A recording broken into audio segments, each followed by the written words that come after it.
We have arrived in Dieppe, France after a 2-day sail from the Netherlands.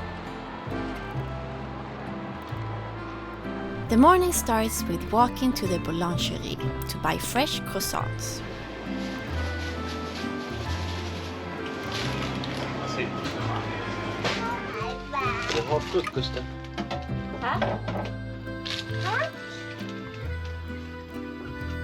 The mechanics on board took some measurements on the belt for the alternator, since we're going to replace it.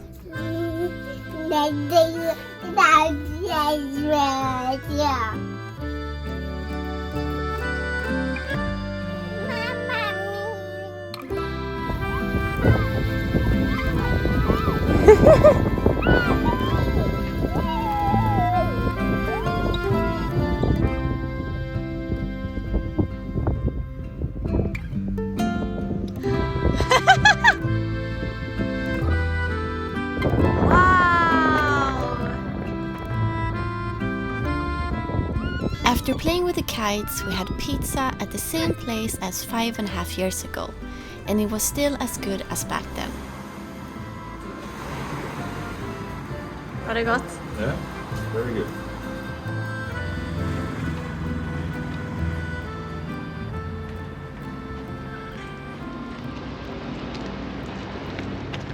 Now Vera and I are on our way to try to find some spare parts for the engine. We need a new belt for one of the alternators. And there's supposed to be a Volvo Penta dealer somewhere in town.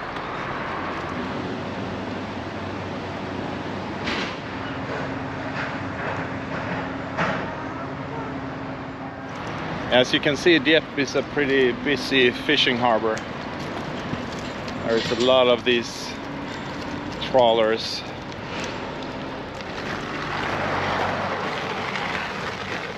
It's a pretty far walk out in this industrial area, about 35 to 40 minutes. So I really hope they have that belt in stock. I tried to call them, but no answer on the phone. But they're supposed to be open. They look kind of funny, those trawlers. So short and fat. Doesn't look very seaworthy if you ask me, but I guess they must be. So I just came out from the place in here, which is supposedly the only Volvo Penta dealer in town, and they didn't have the belt in stock. But we got 2 other places that he thought maybe could help us out, so that's what we're going to try now. The good thing is that these places are closer to town again, so it's on the way back. So this is the first place he talked about that might be able to help us out. Njord, over there. Unfortunately, no luck at that place either. So now we only have one place left. Found it. They had it in stock. So it was worth all the walking today. At least now we have a spare one. It was 15 millimeters shorter than the one we have on the boat or on the engine, but I think that will be okay. I can just move the alternator a bit.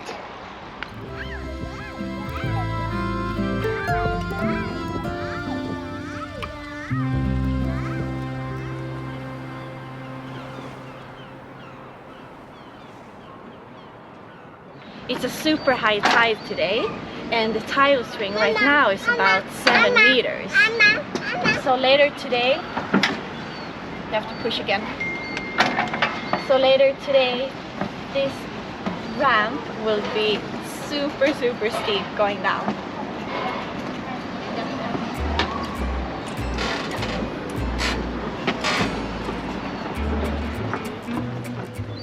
We were headed to the local market, which is the biggest market in Normandy.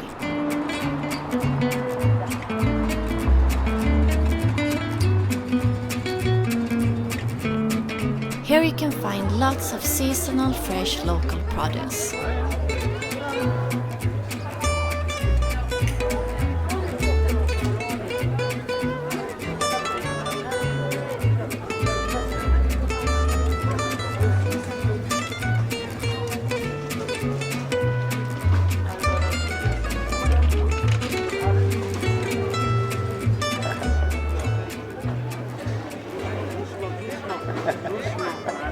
små.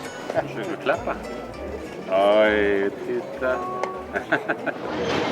And Vera has a really great time here, running around. There's a lot of people here. And they have this market every week.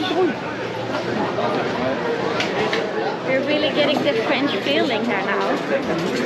A lot of egg, a lot of cheese, sausages for sale.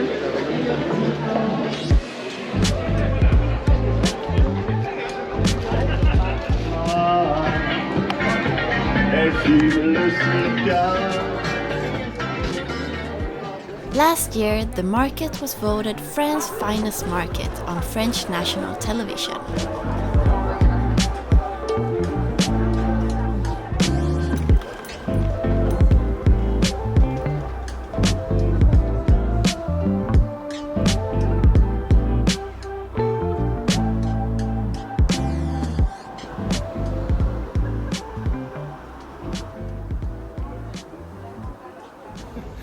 She wants to run into the church and scream inside because it's so nice echo in there.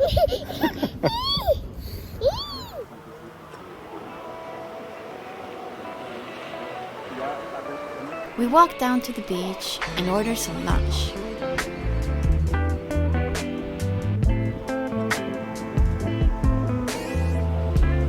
The food is here.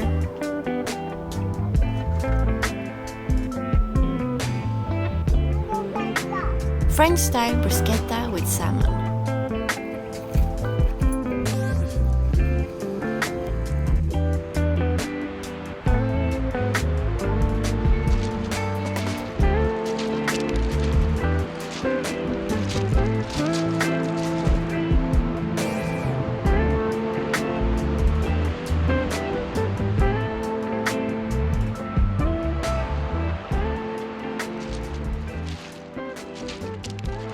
I'm loving the color of them.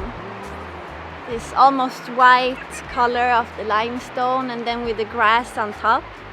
You see these cliffs far out at sea when you're approaching. So it's quite an impressive coastline.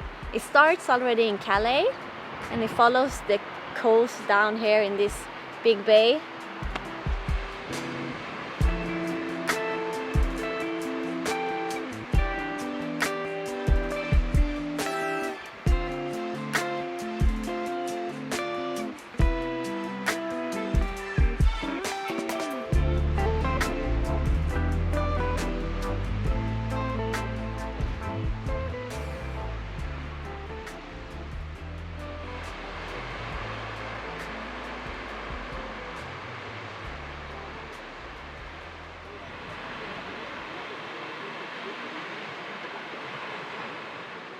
It's kind of hard to fathom when you see all these people having a good time on this beautiful beach. But over 900 Canadians were killed here back in 1942 during the war. It was in the early morning on the 19th of August 1942 that over 6,000 Allied troops landed on the beaches in and around Dieppe. However, the Germans had already been alarmed and knew that the raid was on its way. And what played out in the coming hours was nothing short of a massacre. Within 10 hours, 3,623 Allied men had been killed, wounded, or captured.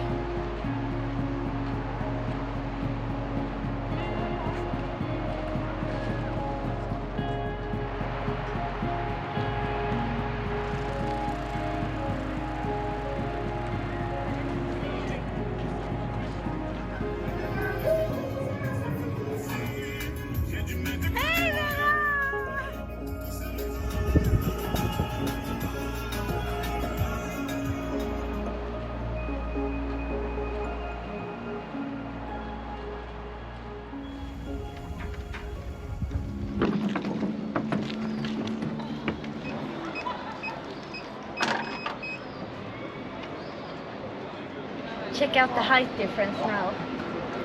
It's crazy. Ska vi gå ner? Wow! Wow, nu är det jättebrant. Down we go. Easier to walk like this than you have to take the stroller and I walk. This is easier. Yeah, quite a difference. I don't know how many meters the difference between high and low water are at the moment. I think around 7 meters, but it could be up to a bit over 10, I think.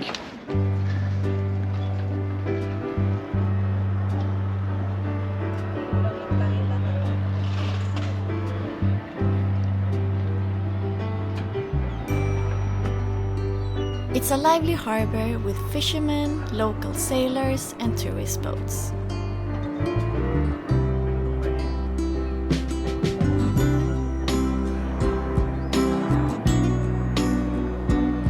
We hung out on aft deck and Vera took a bath.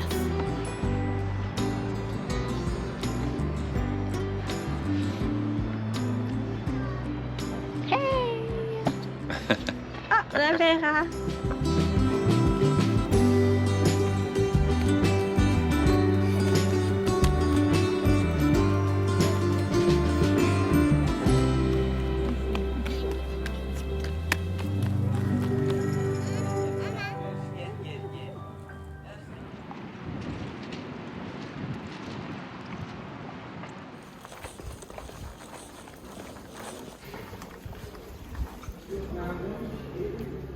So the girls are away getting some food for our next leg to Camaret. So I'm taking that opportunity to change the belt for the 24-volt alternator. It's pretty worn down since we swapped to lithium batteries. There's a lot of strain going into that belt. And as I told you before, there is not a lot of wraparound here. So not a lot of surface area for the wire or for the belt to grip on. That's a problem because it slips quite a bit, especially when you start the engine up and it's idling. And I don't want to put too much tension on it either, because then you could damage the bearings in the water pump up here. So for now I will just replace it.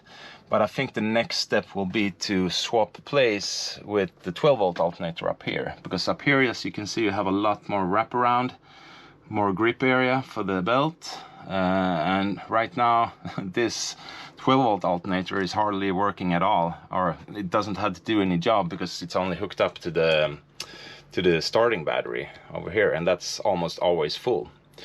The only problem is that according to Volvo Penta's manual, you're not supposed to have the 24-volt alternator up there. I can't see a reason why you couldn't, but that's what it says in the manual, so I guess I have to research that a bit more.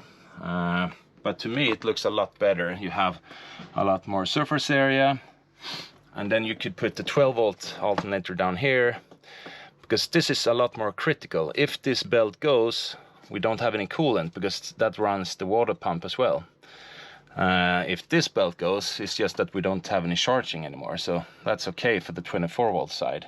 But for now I will just change the belt, and then later on I think we'll do the change the position or change the place of these two alternators. Yeah, as you can see, to be able to replace this belt, I also need to remove this one to be able to get this one off, or the new one on.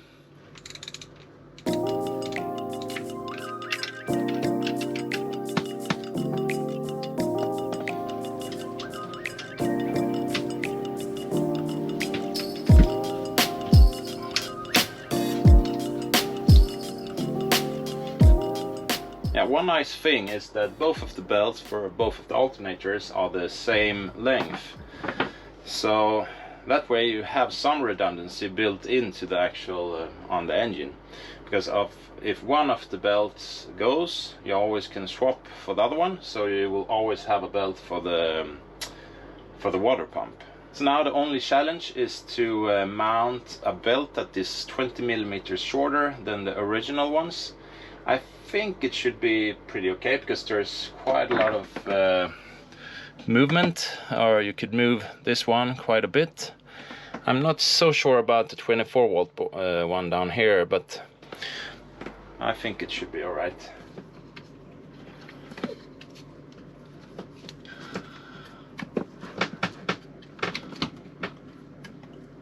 It's a pretty tight fit, but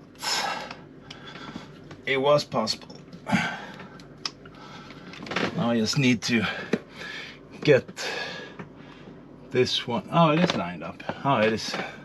So yeah, it worked out. Now I just need to put some tension on this belt and to check so the alternator isn't interfering with anything now that it's in a slightly different position. But it doesn't look like it, so I think we're good.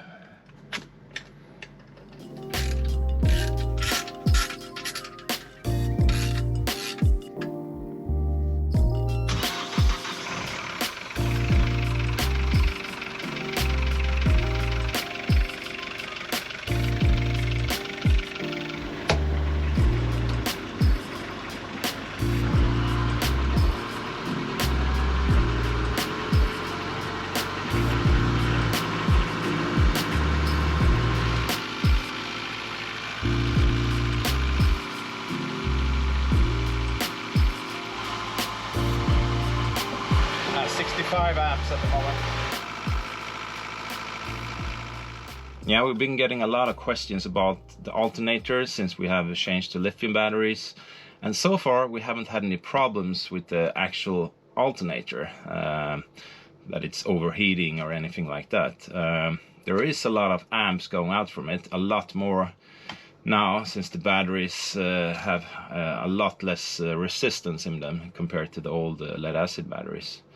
But it's charging fine, and it's not overheating, but I guess time will tell how long it will last, because ideally it would be nice to have one that is temperature controlled, so it tapers off a bit on the amps when it gets too hot.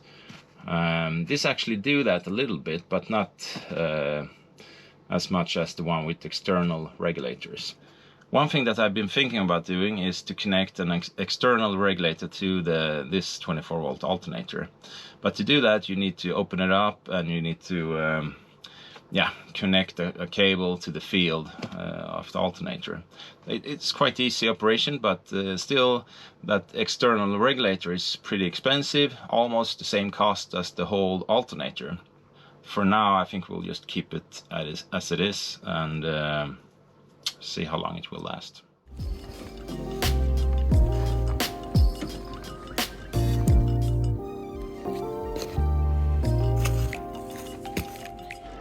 The girls are back. I finished right on time. Hej! Gick det bra att handla? It is so hot today. Yeah, humid.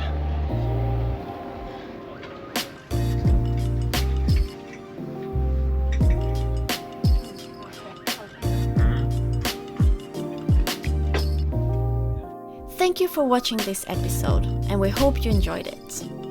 If you want more from us, check out our Patreon page.